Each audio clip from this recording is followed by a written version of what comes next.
Leinster's challenge against a revamped Northampton Champions Cup rugby preview. Let me take you back to a time when my great-aunt, Bessie Marr, was a true trailblazer.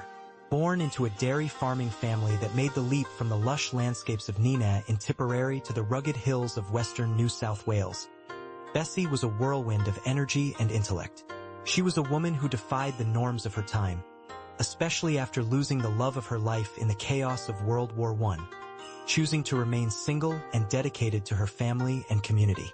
Bessie had a sister, Eileen, who married Roy Jackson, a tough-as-nails front-row forward for the Balmain Rugby League Club in Sydney. Roy later took on a significant role as the head of the shipwrights trade union, advocating for the working-class folks in Balmain.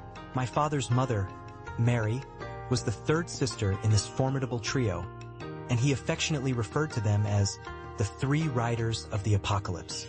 When Roy needed a secretary, the Marr sisters sprang into action, and Bessie landed the job.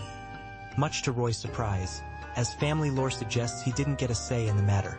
But it turned out to be a brilliant choice. Bessie transformed into an administrative powerhouse, paving her way into the heart of Australian politics.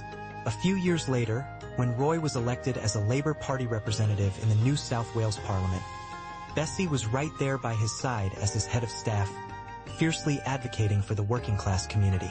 Fast forward a few decades, and her nephew Michael Marr followed in the family footsteps, also becoming a Labour representative. Naturally, he too chose Bessie to run his office, where her knowledge, connections, humor, and charisma smoothed the way for many. As the youngest in my family, I had the privilege of knowing Bessie in her later years. She was a devoted fan of her nephews and great-nephews playing rugby, often attending my matches alongside my grandmother, scrutinizing my school reports with a keen eye. Bessie was the matriarch who held us all to high standards, expecting nothing less than our best.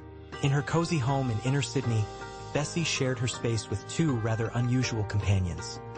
A cat named Arthur, who had a split personality, sweet and playful around Bessie but a hissing menace when she left the room, and a sheep named Old Ba, who roamed freely in her backyard. I still remember the day my dad and uncle, both former rugby players, decided it was time for me to have tackling practice against Old Ba.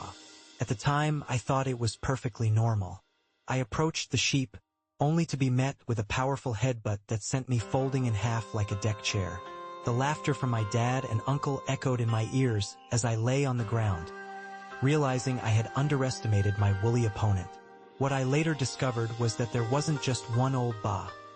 There were many lookalikes, sent down from the family farm. The version I faced that day was particularly formidable, and as I lay there, I learned a valuable lesson. Never underestimate an opponent, no matter how familiar they may seem. As Leinster prepares to face Northampton in the Champions Cup semi-final, they would do well to remember this lesson. Just like Old Ba, Northampton has evolved since their last encounter. While Leinster triumphed in their previous match, this Northampton team is not the same. They've developed a game plan that emphasizes physicality and skill, and they're ready to challenge Leinster in ways they might not expect. In any contest, teams come in with a strategy, but as the saying goes, no plan survives first contact with the enemy. Northampton may look like a familiar foe, but they've grown and adapted, and Leinster must be prepared to adjust their tactics accordingly. If they want to secure a spot in the final, they'll need to stay agile and ready to face the new tricks that Northampton has up their sleeves. The stakes are high, and just like my childhood tussle with Old Ba, this match promises to be anything but predictable.